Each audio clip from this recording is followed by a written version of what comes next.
So, all right, but the Green Lantern and Batman, I did read because my brother had a lot of comic books, and I'd steal them and read Nice. sometimes. Which ones did he have? He just had all Marvel universe, Marvel, DC mainly, and Spawn. He liked Spawn. Spawn was later great. on. Yeah. And then I read sometimes they would do stats for all of them, like what their special powers are, what this or that. So they tried to make Batman out to be someone who had super intelligence. Yeah, which is, I guess that's what you call being rich, right?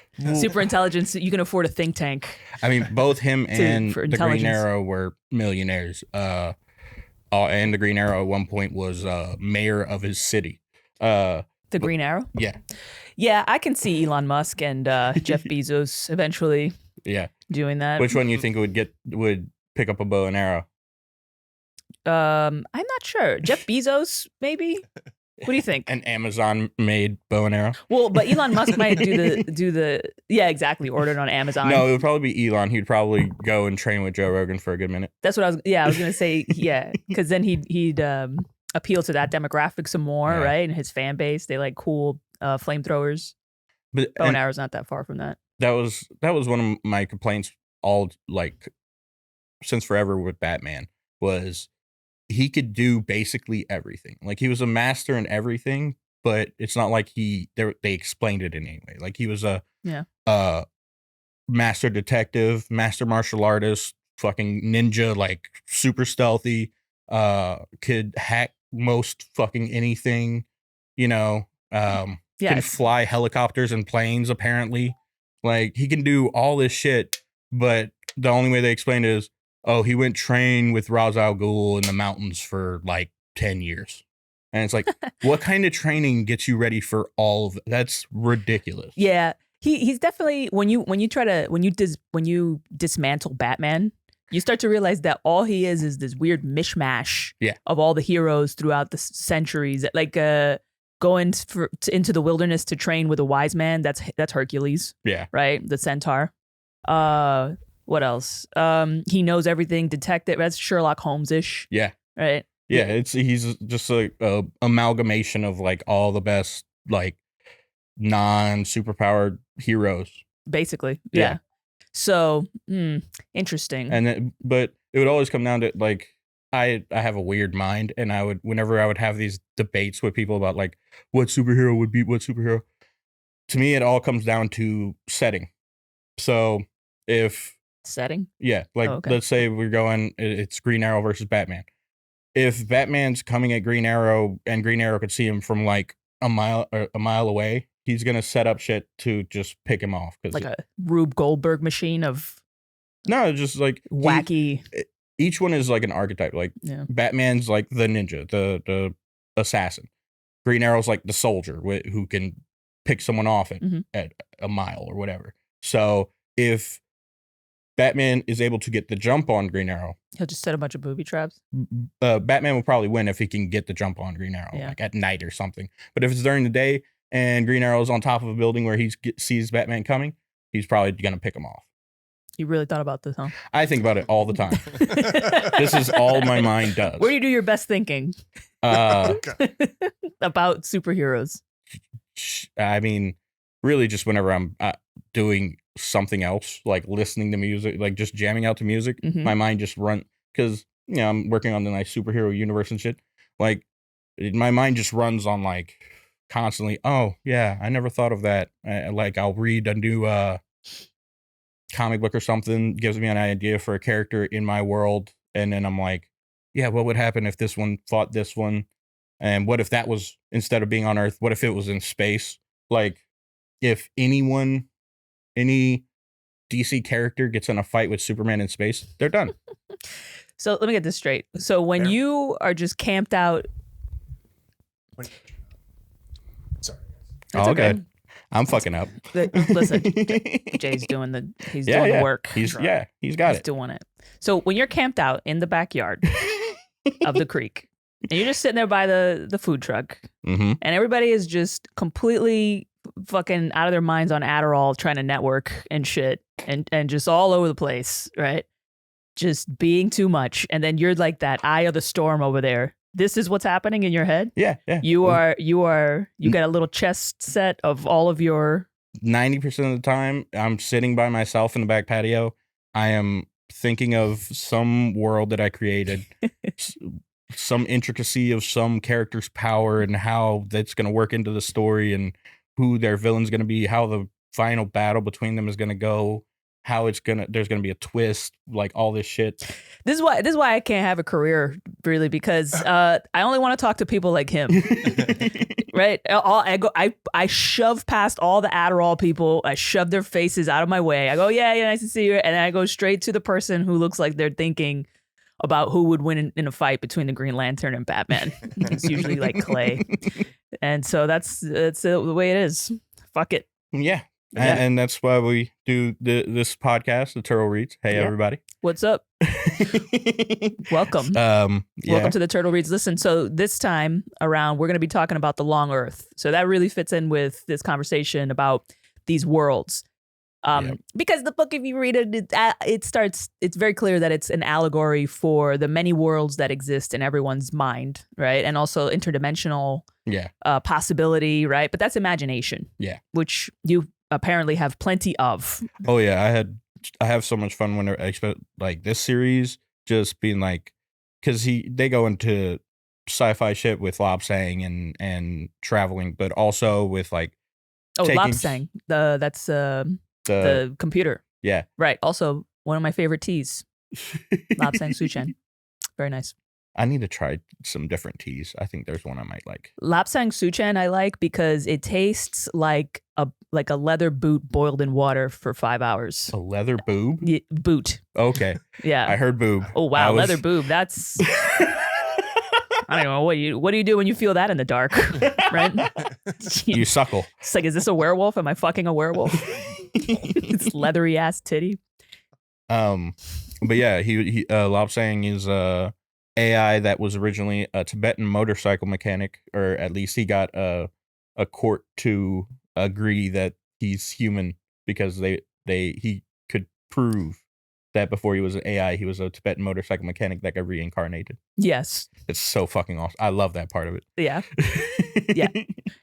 He comes in as a sort of a but a supporting character to the main character, right? Yeah. Which is very integral. But yeah, the main character, Joshua Valiente, he was born on a different alternate Earth and can hear the silence, which is just being away from on a different Earth than all of the thoughts of people.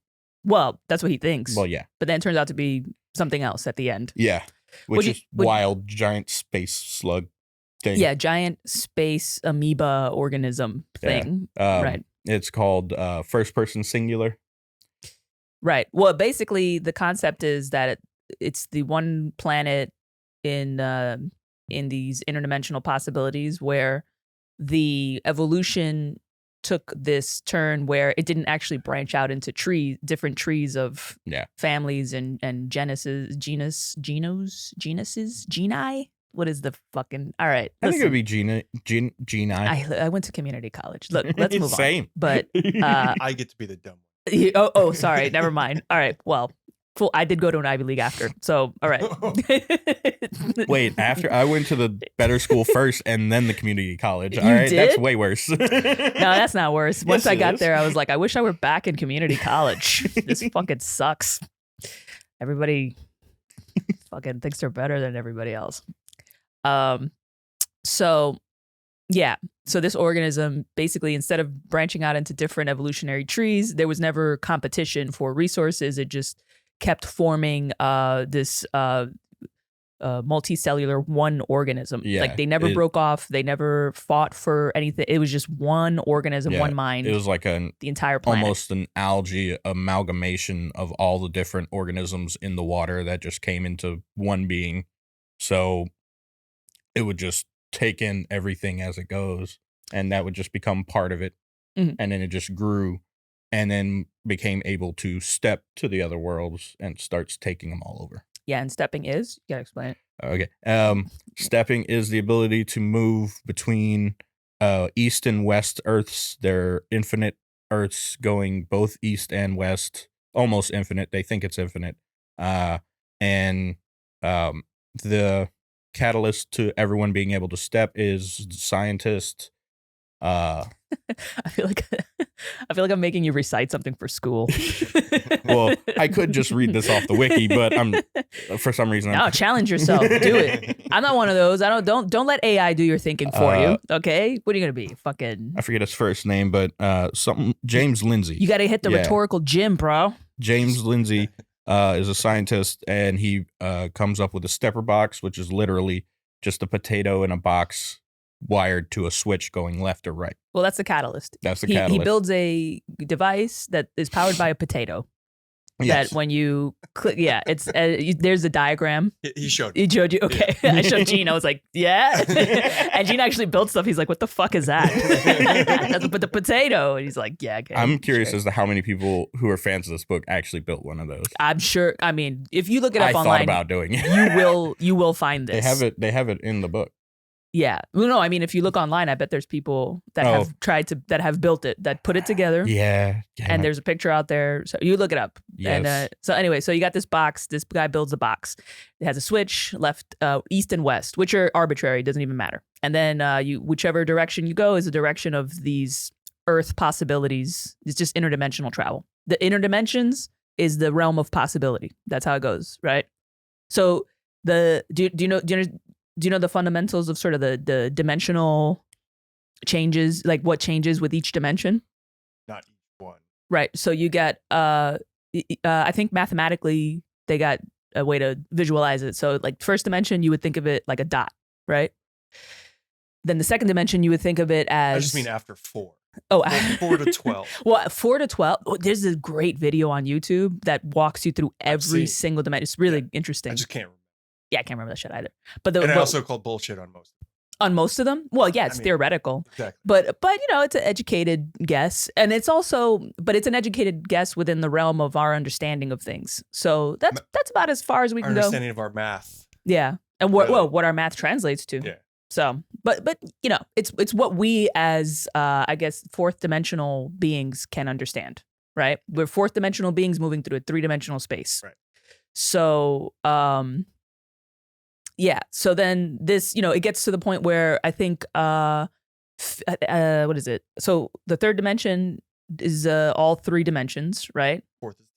Fourth is time. Fifth is possibility, right? So all of the possibilities, I think I'm right about that. Yeah. So all the possibilities of all the times, right? All the ways that it could go. And so this is like, you get the power to be moving in another dimension past what we can ostensibly move through, right? So then, but then the book, throughout the book, they admit that the box doesn't mean shit, that it's really just a way for a person's mind to get their head around it. Yeah, that's why one of the rules of the box is you got to build the box. And it's really probably because it's trying to hack your brain, make you think of space and time in a certain way by building this box so that when you click the switch, your mind knows how to move through dimensions. One thing about it, like Joshua Valiente, the main guy, he doesn't need the box, but he makes it a point to like do everything possible to make the box as nice as possible. Like he lacquers it, the wood and everything. And people who spend more time like that on their boxes, it's smoother. Like most people, whenever they step, they get like a nausea or something. Mm-hmm. Well, because in their heads, they take the time to really take care of all that. The crafting of the possibility. Yeah. So the more intimately aware of you are of how your mind's going to work in that space, I guess the easier it is for you. And then you can do it without the box is what you discover, because you don't need the box, because it's basically the Wizard of Oz shoes of interdimensional travel. It's like Dorothy and the Wizard of Oz. The box is the red shoes. And then it's like, you don't need the box. Right? Click your heels 3 times and you'll be somewhere where a fucking mega croc will eat you or something like that. Yeah, that was nuts. Yeah. But I can't find. They have a stepper box nightlight, but I can't find anybody who actually has tried to make an actual. I can't believe that it hasn't happened. You know what I think is going on? There's a Reddit thread about it. It has 6 comments. Really? Yeah. There's So I don't think it's that popular. Like Is your eye popular. okay? Yeah, I hit myself in the eye earlier today. What is going on with you? What is happening with your fucking muscle coordination over here? Fucking, you're gonna end up looking like the whole side of your face. I mean, it's gonna look badass. The whole side of your face is gonna be scarred my and whole shit. left side is getting. Girls gonna be like, fucked. ooh, wait, what happened? You could just make some shit up, you know? Like I saved somebody. Yeah, I totally stabbed 5 crackheads, saving a woman from, whatever. Yeah. But yeah. Yeah, I don't think I bet people have tried to build this over the years. This is what I suspect. Part of the problem is that they're basically erasing the internet, so it's harder to find blogs. Yeah, individual blogs that you used to find. Have you checked that out? How the internet is going away? What? Yeah. There's this thing. Okay, if you go online, right? You browse for something. What'll turn up are just a bunch of results, about 5 to 6 pages, maybe 10 more, right? Depending on what you're Googling. And in theory, you could just click through until you find what you're looking for, maybe all the way in the 20th page, right?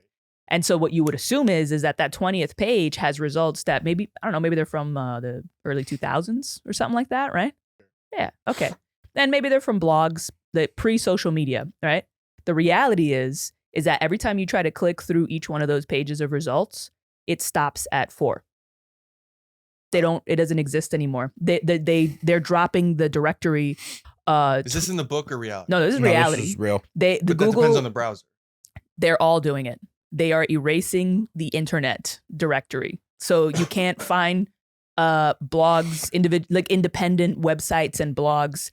Everything redirects you to social media, the major social media platforms, or like if you're looking up something controversial, the WEF or the United Nations or the official legacy media platforms. So CNN, MSNBC, and all that shit. They'll redirect you to that. They're changing Wikipedia pages to Who's they?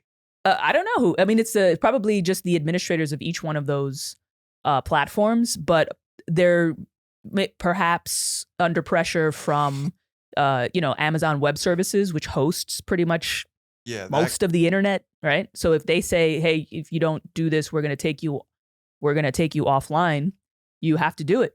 So I don't know exactly what's happening, but the internet is going away. But you can still go to I can create an internet database right from this computer.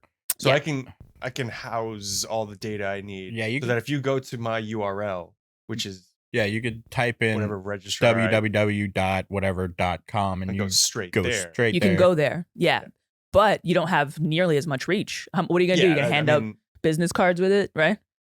So you know what I'm saying? Yeah, that's all you can do, which is it's something, but you have like 0.00001% of the reach that somebody who's just online has. Right. So it's fucking bullshit.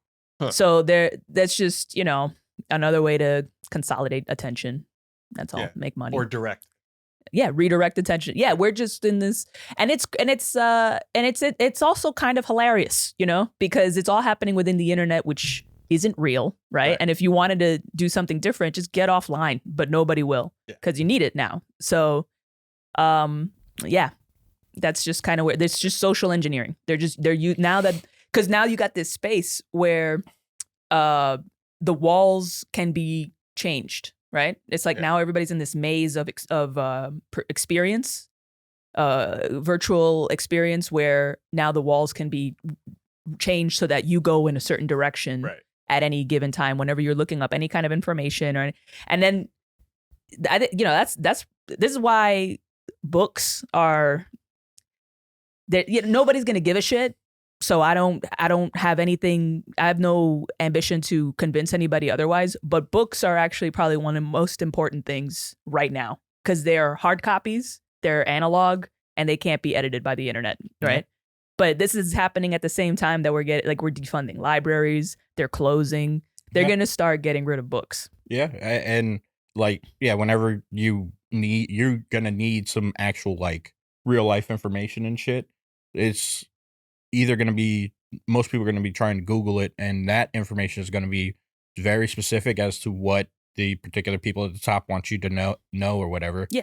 But we have all that information already probably in some books somewhere, some medical information or whatever the fuck.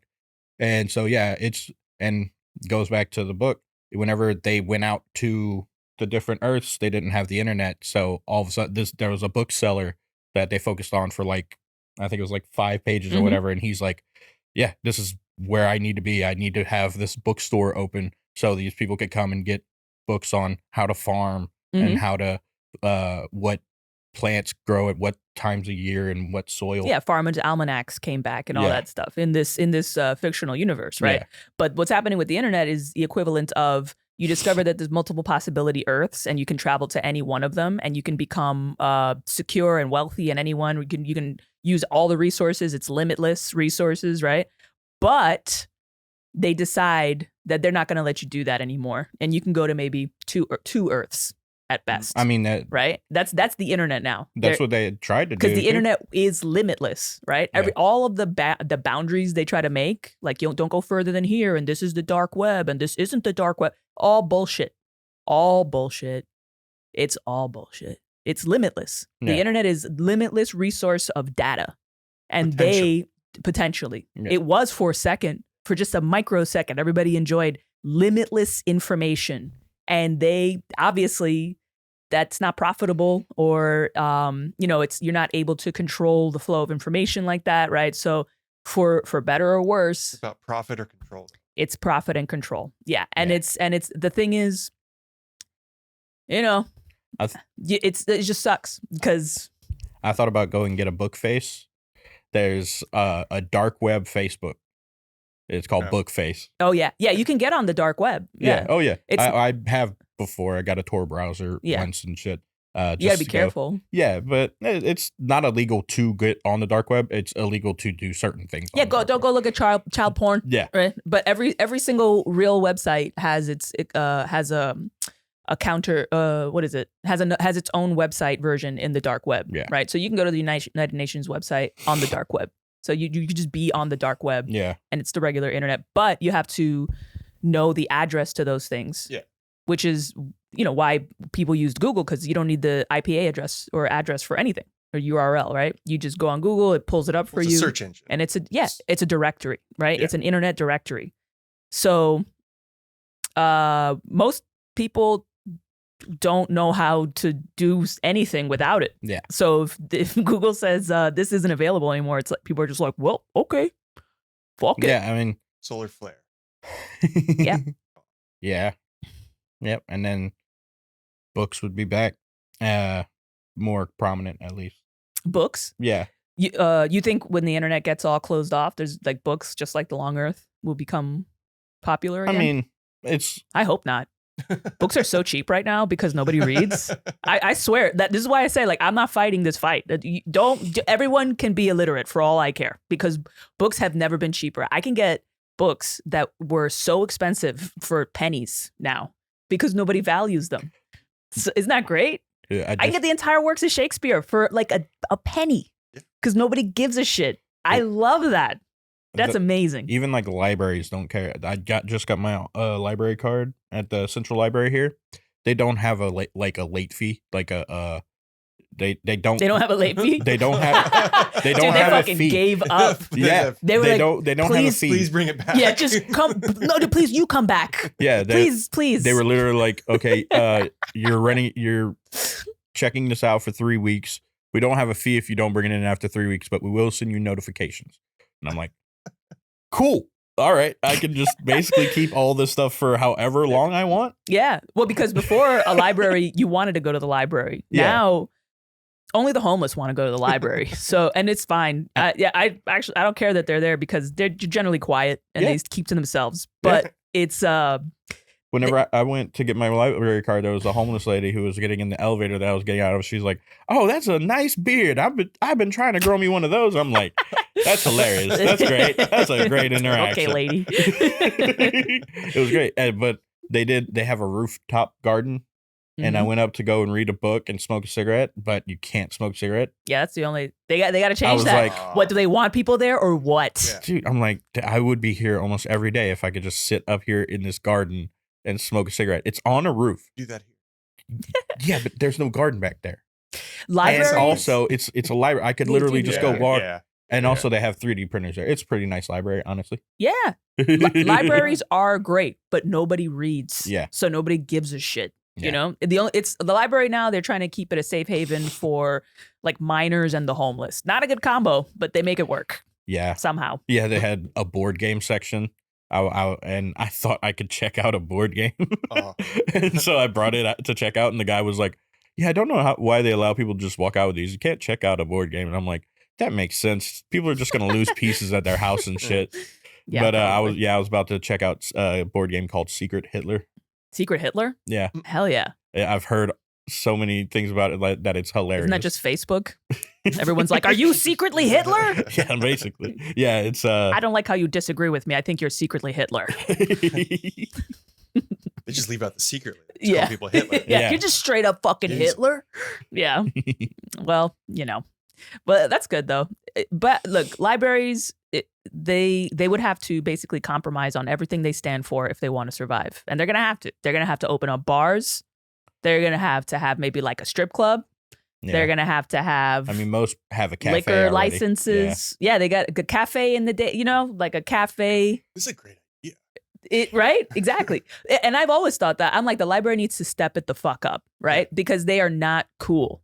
They got to cut it out. And it's because they got a bunch of fucking HR lady cunts working there. Okay? I'm sorry. But that's where they hole up these fucking cunts. All right? These HR ladies. One time, me and Gene were coming out of the elevator at the library, and Gene was making fun of a flyer, and he said something Trump, right? But he didn't say like, I'm voting for Trump, right? He just said something Trump. And this fucking HR lady librarian cunt just immediately she went, shh, shh, shh, shh. There's children here, okay? And then Gene was about to, and I'm like, don't fight her. Let's just, whatever. And then she called the security guard to like intimidate us, right? Because that's a classic HR ladies, okay? Just cunts, which is just the worst way to be a pussy. You know what I mean? Right? Yes. Okay. Yeah. They got to get rid of those bitches, and they got to hire some cool people. They got to hire, I don't know, let's get Rebecca Trent to revamp the library. She'd do it up. She'd fix the shit out of that. Okay? She knows how to fucking run shit. And then with you together, you unstoppable library renovation. We'll get a sound studio. We'll get a bar. We'll get a titty bar. We'll get I don't know, an opium den. You got to really think outside the box. But then you just have books all over the place. That's what you do. That's how you get them. Just every room has the kind of books you think they'd be into. Mein Kampf over here, right? Whatever. 40 Laws of Power over there. Same section. Exactly. Mein Kampf should definitely be at the titty bar. So the juxtaposition, you go, I don't care about this. I love tits, right? And it's like holistic healing. But yeah, it's a shame because, like you said, the library is pretty awesome. Yeah. So yeah. Anyway. Yeah. So I don't know, man. This book, the style of writing, I just wanted to bring up to you since you've read this a couple times. It struck me as I've read stuff from Neil Gaiman, a few now that you've recommended, right? The stuff that we read together and all that. This is Terry Pratchett. Oh, this is Terry Pratchett, right? Yeah. This one felt more like, I don't know how to explain it, but it felt more TV ready. Yeah. Do you feel that? Yeah. It kind of felt like those fantasy shows they put up on Netflix that they have this similar format, each one of them. Yeah. Similar format, right? There's a guy, he's disgruntled, and then he has powers, right? And then it opens up a world of fairy land, but the fairies are they're also disgruntled and alcoholics for some reason. Yeah. It's like dark and edgy fantasy. And I feel like that was just them having to set up the whole, because I know for a fact that they planned this wanting to do a whole series. Yeah. And so probably even a TV series. Possibly. Yeah. But I feel like part of that was just like the first book, they had to set up, how Joshua got this power, him meeting Sally, the other person who can naturally step, him meeting Lopsang. So it had to set that all up, which is basically how TV shows work. Yeah. Like But the way they set it up is how TV shows work. Because you don't necessarily have to set it up like that. People do things, books give you more leeway in the other direction where you actually don't show anything. And you're just in this person's mind for fucking ever, for like 20 chapters until they finally show you anything at all. The whole time the person's just been staring at their dick, just doing nothing, right? Thinking about things. But this one is just an asshole writer. Yeah. Yeah, you could tell me. Yeah, they don't want to. They are asshole writers. Lovecraft did that a lot. He's kind of an asshole of a writer. Oh, Lovecraft, actually, there's a story that's similar to this one. I wanted to mention that also. Okay, which one? I forget the name of it, but it's basically, it's more occult based. Okay. But basically, it's this guy who rents an attic from the people, the landlord, and it was previously owned by some like evil sorcerer person or something like that. But then math comes in suddenly because he sees this mathematical angle written on the wall, and he finds a journal and all this stuff, and he discovers that this person was actually some kind of mad scientist who figured out a way to create a special mathematical angle around an axis that, if you recreated it in the physical world, would allow you to travel to another part of the world, to another dimension. Was and all there that a potato? Stuff. There was no potato. No potato? Nope. Just optical illusion. You don't believe in that? You only believe in potato-based power? Okay. I don't even like vodka. Yeah. Dude, I don't either. I don't know if I don't like vodka because I don't actually like it, or because I've just had too many bad experiences on vodka. It could be a little bit of both. Yeah. Vodka, because vodka, it's not just the taste. Not the it's the memory. Yeah. Like in the edges of my mind, the minute I think of vodka, I'm like, don't think of that. Don't think of that. Don't think of that. Fuck, It's like, God damn it, I had no pants on. Fuck, They have one. I'm so ashamed. They have one vodka that I really, really like. I went to a bachelor party with my brother and like our whole friend group. It was one of their bachelor parties, and somebody brought like 5 bottles of Stoli. Oh yeah. And we were playing poker and we're just passing the bottle around, just drink. And for some reason, that one I really like. I was just going hard, dude. Oof. Just like they would just hand me the bottle. I'm like, all right, 1, 2, 3, bam. And it tasted good. Like I liked it. I was like loving it. And I didn't get that drunk on it. It was just a nice, tasty little. This Clay's story with every substance. It didn't fuck me up really. Until. Yeah, exactly. Pow. Yeah. That's how it works. Yeah. Isn't it unfortunate that you can't just get drunk enough to go to another dimension? That would be fucking cool. Don't we though? We try. I mean, we have. Feels like it sometimes. As a human race, we have been trying to drink our way out of this world for time immemorial. And it hasn't worked yet. I think that's what Soma was back in the day. What's Soma? Soma? SOMA. It's the like in a couple different religions. It was talked about as like a spiritual drink. I think originally it was there's different thoughts as to what the ingredients are, but one of them is the wine that's mixed with mushrooms. I love stories about drinks like this. Yeah. Okay. Wine mixed with mushrooms. Yeah. That sounds like a good combo. Yeah. And so that's where they think a lot of these religions and stuff got the thoughts for different deities and places and shit. Absolutely. And we owe so much to how fucked up we were at any given century. Yeah. Even, just any century, any fucking century. And anytime you ever read anything in history where you're like, God damn, why is everybody so fucking crazy right now? You look into it enough, it's like, oh, they thought cocaine was a good soft drink. Okay, I get it. Yeah. Yeah, they were using cocaine. They were like boofing cocaine because some doctor told them, like, you stick this in your twat. It cleans out your pH balance.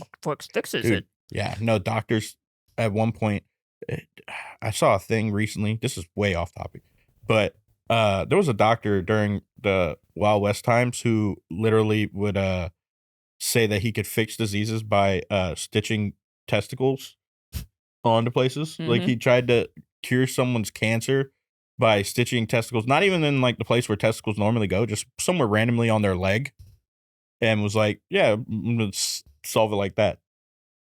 What? Yeah. All right. That is too long of an internet search to actually figure out why that guy did that. I can tell already. That's one of those deep dives. I'm gonna do it tonight, and then I will show and tell later. But okay, so he sewed testicles. Okay, I will put a pin on that, and I'm gonna look that up later. All right, fuck yeah. I love how they liquor has they've constantly been trying to use liquor for healing and for all that. You ever heard of chartreuse?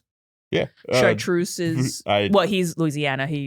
And also they had a night here where I told one of the bartenders that I've never gotten blackout. I've never blacked out like from alcohol, and so if he felt it, and I hadn't ever, and I still haven't from alcohol only. What the fuck, Clay? What are you trying to do? Nothing now. I quit drinking, but Javi, sorry, shit. We're gonna bleep that out. Okay. One of the bartenders, I told that I've never blacked out, so he thought of it as a challenge, and so he was just pouring me everything. Like at one point, he just poured me a whole shot of bitters. What? Oh yeah, it has alcohol in it. Right? It's and if it's a whole shot, it's a lot of alcohol. And at one point, he started doing shots of chartreuse, which it's a old wine that's only known. It's not really a wine, but it's like a high alcohol content liquor that only 3 monks in France know how to make at any one point in time. They don't all know the recipe. Each one of them knows a different part of they piece it together. And whenever they're about to die, they have to train a new guy to take over their So the origin was that chartreuse was supposed to be the elixir of life. So these monks over there in the Alps, the French Alps, are in their little castle monastery, just tinkering around with herbs and making different kinds of liquors and distilling all this. And then so it's like 100 whatever the hell herbs that they just distilled into this bright green, just liquor, high alcohol, extremely strong. Yeah, they used to put wormwood in it, which is the wormwood hallucinogenic and poison if you drink too much of it. Wormwood kind of shuts off a little bit of your either kidney or liver. Which one filters? Probably liver. Yeah. So it shuts off the liver a little bit, so you filter out less of the alcohol, so you feel it more. Yeah. Like it fucks you up. It's absinthe. Absinthe used to have wormwood. Ourselves. Oh yeah. Oh yeah. Yes, what we've been doing. Yeah. I mean, of course. Look, the same time that absinthe and chartreuse were big, bitches were painting. Their makeup was made out of lead. Lead. They were removing ribs, right, so that they could cinch their waists, right? Which seems crazy, but you look at Instagram influencers, and it's like, yeah, we're still that crazy. Mm-hmm. Look at these chicks right now. Yeah. They got padded yoga pants at this point so that their asses look more Puerto Rican or some shit. Like, it's crazy. So, yeah, chartreuse.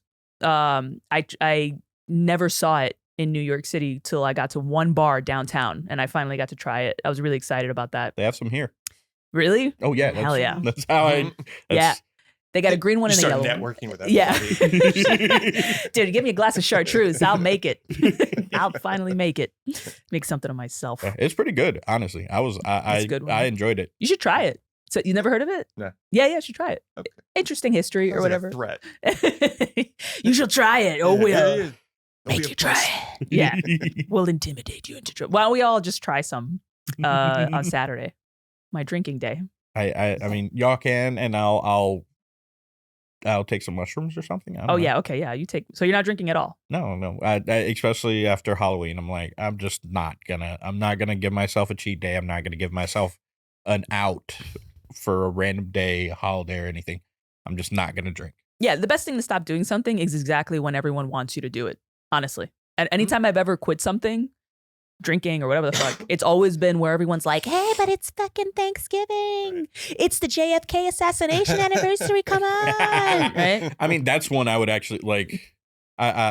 Holidays, they're fun. If you're with family, get a little drunk, whatever.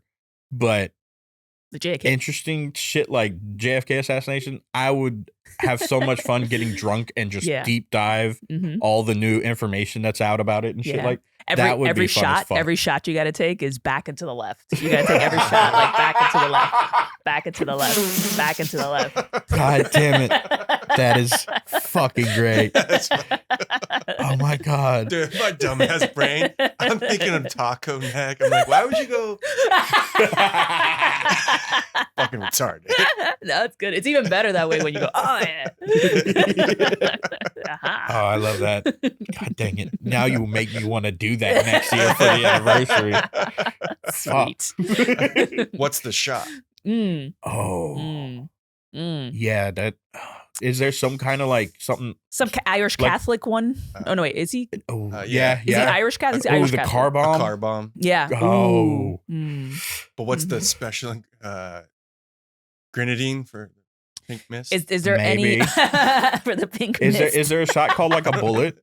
Oh, like one called the magic bullet. Rye? No, is there a shot called the magic bullet?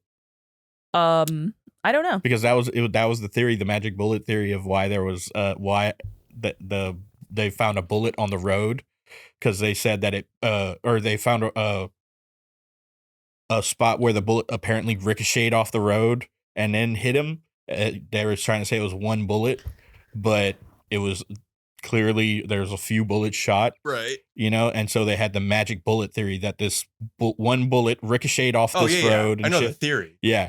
So I thought there was a shot. I thought you were talking about. I'm asking liquor for it. Would there be? That sounds like there would be a shot called the magic bullet. Magic bullet. Yeah, I think that's what we're creating right now. Ooh. Yeah. Well, yeah. So bullet whiskey, and then which you could do a car bomb with. Yeah. Yeah, it would be fine with Guinness, right? Yeah, just like a pint of Guinness or a cup of Guinness. Guinness, the bullet or bullet. What? Well, I'm trying to think of it like a different, because car bomb's not really a shot. It's like a whole drink. Yeah, but it's whiskey. Yeah, and then Bailey's if you want. Yeah, but you got to take 2 shots simultaneously. Yeah, but only swallow one. Yeah, you only swallow one. You got the other. God damn it. Yeah. Back into the left was so fucking funny. No, thank you. I was sitting on that one. It's my only week to be able to even say anything about this. So. I'm glad when you could get it out here. Yeah. Well, your brother walked you through the JFK conspiracy? Yeah, we like I said, he was, big into early Alex Jones, big into conspiracy theories, and we got into Bill Hicks doing that bit back into the left. Right. And we just went down the rabbit hole of like, oh yeah, what we watched. Me and my brother literally had a whole night where we just watched the Zapruder film like backwards and forwards. Like, oh shit, look at that, and apparently that's where the bullet was supposed to bounce off and hit him and shit. And we're like, there's no way. And yeah, we looked at like Dealey Plaza, like map of Dealey Plaza, and like there's no way he could have hit it from there. And shit, yeah, So yeah, I did deep dives a good bit about this society. My mom got me high one day, and then we were just fucking high. I'm high out of my fucking mind, and suddenly my mom just gets really intense and close to my face, and she's like, "Do you want to know about the JFK assassination?" And I'm like, "Yes." It's like, I'm gonna regret this. And she's just like, okay, listen. So, and then I forget the details, but she was just like, at 5:05, they put him in the ambulance. But then the ambulance to the hospital is only 15 minutes. But they took an hour, and you know what was on the way? An airport. You go to the airport, that's enough time to doctor someone up and make it look that they were only shot by one bullet, right? And I'm just like, and she's like, and then you go to there. And she was like, that was the whole cover up. That's how they covered it up. That they drove the corpse to an airstrip, and then somebody, they flew some, people down, some specialists to doctor the head and make it look like it was just the one shot, so that then they could take that to the morgue and just be like, look, nothing to see here. It was wild. Like they got to the hospital and there was just a random bullet on the gurney that he was on, right. And it's like, where the fuck did that come from? What? It was so many little tiny inconsistencies, and then also the bullet in the gurney. Yeah. Oh yeah, see, that's when they were holding it up to the head, and they were like, "Is this about the right size? Right? Let's drill a hole. All right." Yeah, and then it just so happened that he like went against the military-industrial complex like right before, so it's like it's so much. Just so happened, perfect timing. Not only that, but the then president of Vietnam, I think, was assassinated shortly before. So like 2 months he gets assassinated, and then JFK gets assassinated. Yeah. And it's like, hey, you know what? Fuck it. I don't know what happened, right? It's just that it's very clear that there's a lot of suspect. Yeah, there's some suspect shit. And I hate it when they try to just be like, it's just conspiracy. And like, if you're saying this, like, you must be a fucking white supremacist or something. Like, that's their little game right now. It's like, come on, dude. You're allowed to, you know what? Not only that, let's say you are wrong. You're allowed to be wrong. Yeah. And that's the whole thing with the internet, where it's like, this is a conspiracy, this is that. It's like, people are allowed to be wrong. People are allowed to say wrong shit. And it's like, not only that, but that's part of being human. That's the one thing about the internet. If they get to just social engineer what everyone's allowed to talk about and say, right? That just goes against exactly what our actual experience is, right? That's us. Like when we go, you smoking cigarettes in the fucking backyard, right? And everyone says the official thing, or then somebody else looks at somebody else and goes, "It's a likely story," right? And everyone's like, "Yeah." Yeah. If you can't have that on the internet, then fuck the internet. It's useless to me as a person. Because I'd rather have the ability to have people lie. Yes. Than to take away the speech. Yeah. Yeah. Well, the curiosity of trying to figure out what the fuck happened. Yeah.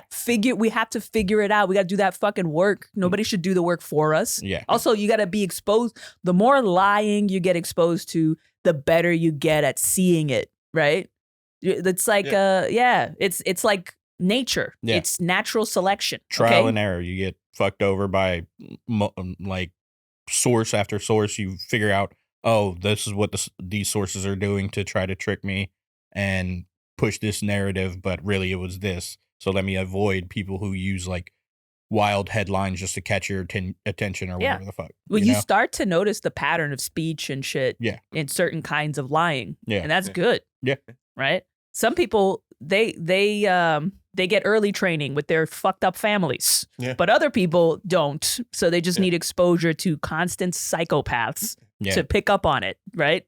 Some of us just had family members who did that work for us, right? Who lied and cheated and stole around us so fucking much that it went through our learning algorithm, right? And now you don't trust anybody. You know, I'm not talking about myself necessarily. I'm just saying, you know, would have been nice to just grow up in the suburbs, maybe just normal family. But you know what? That's just not everybody's fucking lot. Yeah. Yeah. Yeah. But you wouldn't be who you are today without. Well, yeah, I appreciate, you know, people that come from fucked up backgrounds, they should be prized more and valued more, you know, because I feel like people that grow up in fucked up backgrounds from, you know, where like you see predatory behavior, right, from an early, right, that you develop this fucking radar for it. You are hyper aware, and people try to make it seem like that's pathological and bad. They're like, you're so hyper vigilant. It's like, that's not always a bad thing. No, yeah. Okay? Some people... I don't think it's a choice either. It's not a choice. That's just programmed in now where you're... And some people do take it to a bad place where they get paranoid and they just kind of like shut themselves off. But some people just kind of, they accept that that's what their family was. Yeah. And then they're like, well, I'll just go make a new family and... Hey, make a new family. Yeah. Figure out who is decent people to make that family with. Yeah, decent people. Yes, right? Because also you realize that I am from this family. Yeah. Right? There's a bit of me that's like this family. And not only that, then it opens up your eyes to like, that's how we all are, right? Yeah. That's what I mean when I say like people are not good, right? We can be evil, right? You got to know that. You got to fucking recognize that. What the fuck do they want with the internet? The internet, they just want to make everybody like a freaking Teletubby just running around. Dipsy, dipshit, la la, retard, right? Just running around just like an idiot with a virtual baby's head son just coming up and laughing at you in the morning and just nothing to disturb you. Just keep clicking and buying. Keep clicking and buying. Vote Democrat. You know what I mean? Like, it's just, I know that's what it is. I don't think there's some fucking menacing, overt cabal, right? But they're all on the same page, right? They want the same thing. Yeah. So I think people like from fucked up backgrounds, at least they know when they're in that space, you know, especially now, you know, like you feel it. The people that are anti that, whatever that is, I think it's just because they come from those backgrounds and they're like, this feels familiar. Yeah. You know what I'm saying? Yeah. It's like, this is eerily familiar to ages 5 through 12 of my life. Yeah. Do you know what I mean? It's like, I've seen this shit movie before. Let me. That's what I'm saying. Like, I know how this ends. On the patio. Yeah. Oh, yeah. You know, the networking. Yeah. Where those feelings, that smell. The feelings, the smell. Yeah, like high school. Yeah. Yeah. Oh, yeah. Yeah. Yeah. It's all the same structure. And everybody tries to glaze it, like make it a different aesthetic and go, no, this is different. This is different now. Yeah. No, it's the same fucking dynamic. You never leave high school. Yeah. That's the thing you realize. It's like, you never leave. It gets worse, right? And it's the same shit. It's like jocks and nerds and fucking whores and goths and this and that. And the same fucking cunts, just with more money and power. And now the nerds are up on top. So see where that goes. Yeah. Doesn't seem to be good so far. But I mean, some is good. Yeah, some of it's good. Yeah. Whatever. But yeah. Talking about, that's my conclusion to everything. It's like, you know, what are you gonna do? Fuck it. Talking about coming from fucked up families in the book, the one of the main talking about how it was written. I feel like part of it being like the TV show is just Terry Pratchett's writing style, because like even in the Discworld novels, it would bounce from character to character, setting up shit like that in kind of that TV show writing style. And it does that in here too. Like every chapter is a different view from a different person, and one of them is Rod Green. He's from a family. His whole family decides to go and make it out on their own in the long earth, but he is phobic, which he cannot step. If he does go and step with someone, he literally has to they have to jab him with a like an EpiPen type thing to keep him from dying. And there's a whole group, like they become like a religious sect of phobics who like are against steppers and shit. And at one point there's a whole political group, and they become like domestic terrorists, and they set up a nuclear device to be blown up in a marketplace in Madison, Wisconsin. A little extreme, but yeah. I mean, that's ultimately what like is whenever you demonize a whole group of people for an arbitrary reason, or not arbitrary, but just a different viewpoint, or a difference of just how a person is, it's going to lead at least one person to do something very drastic, because it just, you create a isolated group, and then within that group, naturally, they're going to isolate someone, and that isolated person is just going to do something fucking nuts. So it's going to happen no matter what, but with it being on such a large scale, like with the internet, them, you know, demonizing people like you were saying and shit like that, it's going to lead to like someone just straight up going to a giant server and shutting, like blowing up the whole internet, or, you know, like you said, solar flare, something like that, a big EMP where shut down everything. Yeah. People might attempt to just shut down the internet. I guess I could see, but I'm not sure that, I mean, they can't. Well, the powers that be are shutting down sections of the internet. Yeah, because they don't want you to go there and think like that. There's definitely a way you could shut down the internet by hitting certain power grids and servers. Oh, sure. Now we're talking. All right, this is now we're finally talking about something. All right. Like, I know. What do you know? Well, I know. You find this out on the dark web? No, honestly. So I was listening to a podcast where they were talking with the guy who wrote kill, hide, surprise, kill. It's some book that a guy wrote about the early days of the CIA following a frogman called Billy Wah. And early on, he done like some of the wildest shit. He trained to paratroop into Vietnam with a nuclear device strapped to his chest to blow up the main supply bridge in Vietnam to end the war. He trained to do that. He was one of the main people who photographed Bin Laden's palace. He literally rented a house a block away and would just jog in his short shorts with a camera around Bin Laden's palace, like the block around it. Short shorts. They didn't think he was a homosexual. Throw him off a rooftop. He was like a 55-year-old. He was like a 55-year-old guy at this point. He's like, I'm just trying to keep healthy, guys. Whenever he would pass the palace guards and take pictures of birds and stuff and old ladies and stuff. And at one point, the palace guards, like, they didn't have cameras, and they were like, oh, cool, I could get a picture of me and like bring it home. Cool. So they started taking pictures of him, and in the background is Bin Laden's palace. So he's getting like surveillance photos with the palace guards and shit.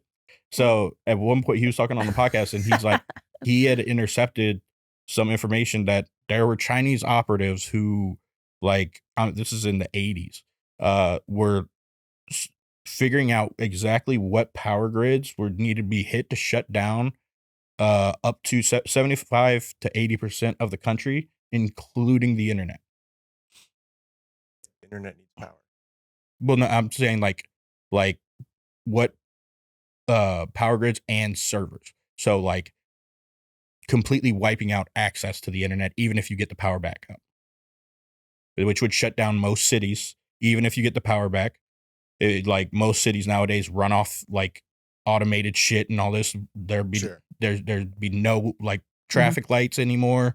There's no fucking, a lot of the water is automated, like water plants and shit. Yeah. Well, you could potentially shut off the internet, but then there's also the fact, I mean, the internet is kind of a combination of, well, it's a combination of semi-decentralized networks, right, that communicate with each other. Yeah. So even though you could probably shut down the big ones, like the big servers, maybe the ones that like Google runs and stuff like that. But then you'd still have local servers. You still have, but that's more like within the immediate vicinity. So yeah, you don't really have the internet. Yeah. So you could communicate, but not really. In some of the, like, I imagine that Google and the main big servers are running like, the big places, Silicon Valley, New York. So they might be able to get something back up there, but it would wipe out internet, like the possibility for internet for like almost all other smaller cities. I wonder how they could turn off Starlink though, because the Elon Musk one, because that's in space. So I don't know how you could even touch that. I don't know if you can. That's interesting. They still need relays, so they're sending information up, bring it back down. True. So if you kill off what's sending the signal, then it's just junk in the sky. Yeah.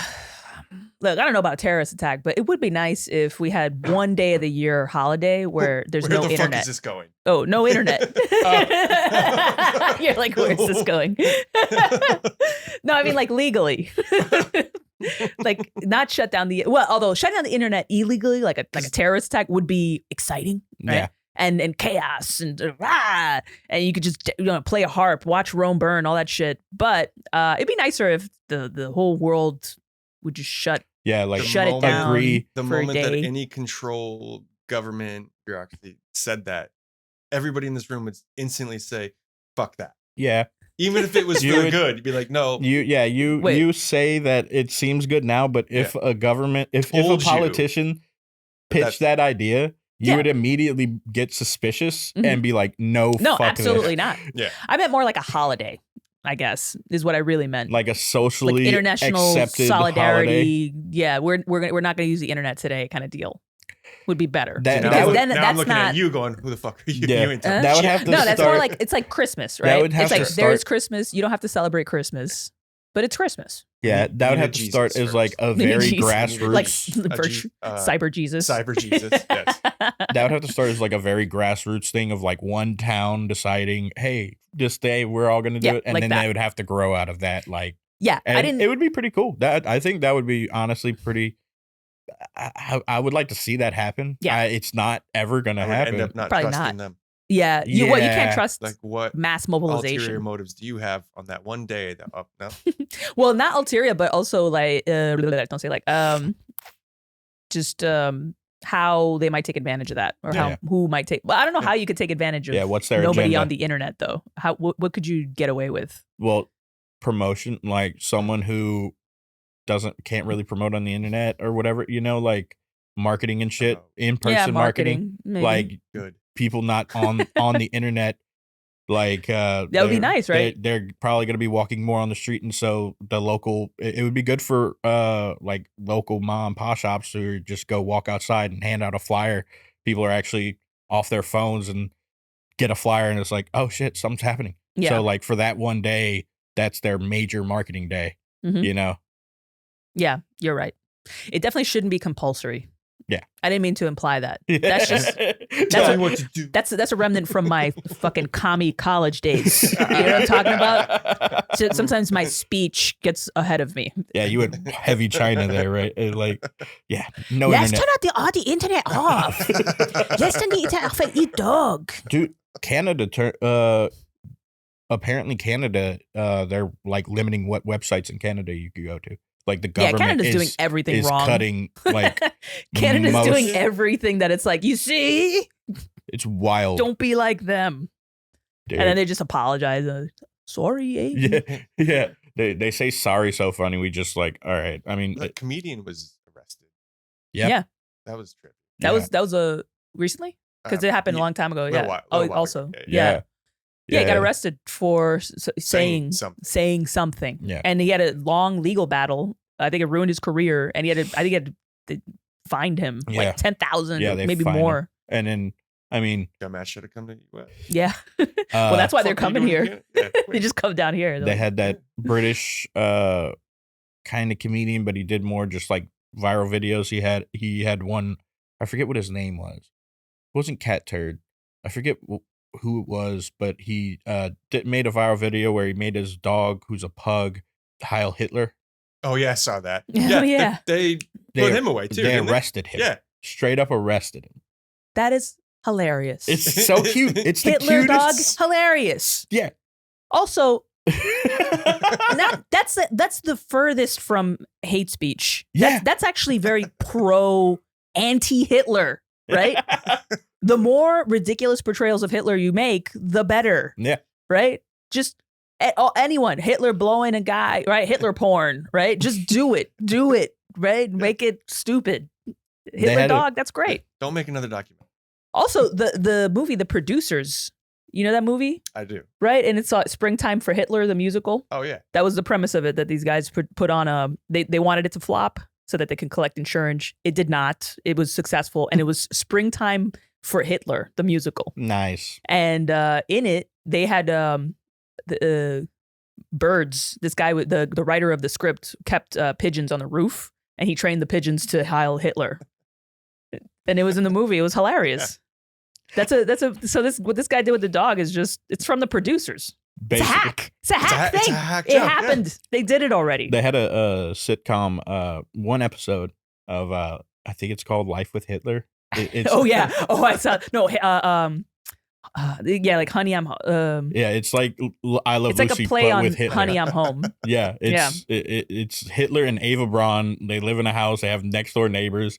And the neighbors are Jews. It's so funny. Did you ever see it? I didn't. You gotta watch it. They have one episode. Didn't get past the pilot. Nope. But it's so good. You watch it, you're like, they should have done this. This is hilarious. God, I honestly think nowadays, like if they have a movie coming out that I think I'm going to talk to you about later, it's going to be hilarious. Anyway, I think if they were to remake that Hitler show now, I think that if it was funny, if it was good and funny, I think that actually might loosen some assholes. Like it might. They'll tighten others. It will tighten up a small majority, but I feel like a lot of them that are already tight would like be like, if it, as long as it's undeniably funny, as long as it's written by good writers, like if the South Park guys, if they went and made this Hitler show, like with Abraham and Hitler, next door neighbors to Jews, I feel like that would unpucker some assholes enough to be like, all right, not everyone is fucking Hitler. You know, not everyone you disagree with is a goddamn Nazi or a fascist or whatever side you're on. You can't just demonize a side, because we have to be able to make fun of this shit. We have to be able to tell jokes about the fucked up shit and everything without being accused of being that fucked up shit. I don't think it has to. I think it's just a word. Like they're ascribing whatever semantical bullshit they have on that word. It's just and words. They think it's good. It's like calling a chick a cunt or a bitch. Well, that's what I'm saying. You think those are the ones that are probably gonna hit land. Yeah, no, but that's what I'm saying. Sometimes it's great. I feel Listen, sometimes it's great to call a woman a cunt or a bitch, or a bitch cunt, or a cunt bitch. What? But my thing is, I feel like a majority of those people who prescribe to just throwing those labels out there aren't actually feeling that. They're just going with a side. And so if they were to be given that like show of, hey, this can be just a joke. This doesn't have to be like this crazy label and shit. A good portion of them would be like, would loosen up and be like, all right, I'm being an asshole about this whole thing. Well, I don't know. There's what you said. There's so much going on. There's so much that you could unpack. What I'm saying is, I want to make this show, guys. You want to make this show? Well, you should start writing that shit. Yeah. No, because it's just so much going on. Because first of all, unofficially, I don't think people even are as divided as they try to make it sound. No, right? Yeah, most people are in the center. Get it. Most people are like, I don't know what's going on up here, but like, we're good, right? Yeah. For the most part. Yeah. There are those like subhuman, fucking squishy people online, right? That are just insane. The internet deranged them. Yeah. They don't have any friends. They think it's real. Right. So you see them, they walk outside with the fucking green hair and they're like twitching and shit, you know, and you're like, you got to get more sun. You got to get more sunlight. You know, you want to tell them, but they're like with the mask and like, I can't hear you with the mask on my face, you know, and you're like, ugh. It's like, are you a Nazi? I can't hear you with the Are you mask. a white supremacist? Systemic? Right? They're crazy. Buzzwords. Yeah, exactly. Buzzword. But because they don't know how to talk to people. They're probably, a lot of them are autistic, right? And they didn't get good social skills. The internet is not a good way for them to learn how to socialize. They got to get out there more, but they don't, right? Anxiety. I don't know what the fuck, right? But there's those people. You got to fucking maneuver your way around, because that's basically, I'd rather talk to a crackhead than somebody like that on the street. You know what I mean? Like, that's how bad it's gotten. Crackhead will have some great stories. A crackhead would be great, interesting, especially if they're like on a down chill day, right? They'll tell you some stories. They'll tell you about the JFK assassination, right? They'll tell you some shit, right? No, I want them high on crack whenever they're talking about the JFK assassination. They'll go hard and be like, they definitely did this shit. Yeah. Oh, I got the number of the dude who pulled the trigger. Mm-hmm. He was on the grassy knoll. But then there's not only on that, right? Most people are like, okay, we're good. Something is going on online that's fucking crazy, because we're not actually really like this, right? We're more multidimensional than this, right? But the internet, like I said, right, they're trying to silo people into one form of thought. And the only way to do that is to demonize all the other forms of thought. Yeah. So they just keep, and the best way to do that, and you've seen it over the fucking years, people have talked about it. It's just redefining what words mean, redefining people's stances to mean something more malevolent than it is, right? Like if you say you're a fiscal conservative, for some people, what they hear, literally you want slavery again. Yeah. You know what I mean? Yeah. For some people, they literally hear that. That's what you're really saying, and it's a dog whistle. That whole word, the dog whistle, fuck out of here, right? And it's like, so you got that where they've managed to kind of drive a wedge, at least between maybe like a lot of college-y kind of people who redefine the words, and then everybody else who still uses words the way they're supposed to be used, right? You know, that you say what you mean. Yeah, that's the premise of speech, right? And then there's people that they consider themselves to be above all of these people, right? And their whole thing is like, we just want to, we don't want misinformation and this and that, right? And then they think that it's good to then just take out words, right? Like not allow people to say words because words are violence, right? So as long as you take away the guns and knives of microaggression, of saying cunt and bitch and shit, right, and retard, then they're like, this will be better. This will be but that no, it's because those are smart people supposedly, right? Those are people that write for the New York Times and they're this and that. But to think that by sanitizing the internet in that way, you're gonna fucking change things, it just really signals to me that these people are idiots. Because if you think for a second that human ingenuity is not going to find a way to call somebody a fucking cunt some other way if they're not allowed to say cunt, you're crazy. You're an idiot. And you don't actually understand people, because people will find a way to say cunt. They'll use an emoji, they'll be like the fucking what's the cunt? The drool emoji. That means cunt now, right? The one with the drool down the side of the mouth. Yeah, you're because that's kind of like a pussy, right? And it's a little thing sticking out. Right? Yeah, exactly. And then you'll just find it like you will always use the meaning that you want to use. But I feel like they have to one up themselves every time they get up shit, and it just gets more and more absurd. Right. Like with the changing or getting rid of words. At one point, they wanted to get rid of the term master bedroom because it was. I believe it has been. It's been removed. Yeah, because it's supposed to go back to slavery and shit, and so it's like that's just absurd. That's a ridiculous thing, and more people are going to see that absurdity, and then just be like I was saying with if they were to make that Hitler show, it would lead them to see the absurdity of their point of, or not their point of view, but this narrative that's being pushed on their side and being like, okay, maybe I was being pretty ridiculous by agreeing to get rid of all these terms and shit. Well, creatively, it's a good time to point out all that crap. Like, by the way, on Instagram and YouTube, you get demonetized and shadow banned, and your shit gets pulled down if you say things like sex, if you say rape, if you say whatever the hell, death, if you say suicide, also, if you say you have to dead, say unalive. You can't just say unalive. Right. So they're just corporate sanitizing. Like, when did fucking creativity become a corporate enterprise career, right? Where you have to go online and look at statistics and like your male to female viewership ratio. And are you saying you know what I mean? Like, come on. That it's like some HR department's telling you how to do things. I'm sorry, I won't go into it. But I just, it is them. It is them. They're in charge of that. So, but not just creatively, but now is the time when you have to be an asshole now. This is the time to be a dick a little bit. Like, you really got to put your foot down, because now people all around you everyone's become a little more of an asshole. Yeah. Right? Because you have to be able to assert yourself as like, no, I know what I know. And I mean, if you could give me proof of what you're saying, sure. But you can't just tell me I can't say these words. Well, I'm sorry. That is the nicest way to say what I'm saying. You're so sweet. That's the thing, right? Like I'm like, you gotta be a fucking asshole. And Clay's like, yeah, you have to explain to them that if you don't show me proof, I don't agree with you. And good day, sir. If you excuse me, I'm going to be continuing a reimagination of a world that I'm working on. Thank you very much. Goodbye. Which is hurtful in its own way, because then that person feels left out of your world. But you gotta be even right. You gotta, if somebody's fucking wrong, you just say it, right? It's like Hitler dog is hilarious, and they're like, no, it's offensive. You're fucking wrong, right? And then you pull up the image and you shove it in their face. You're not gonna laugh at this? You don't think this is funny?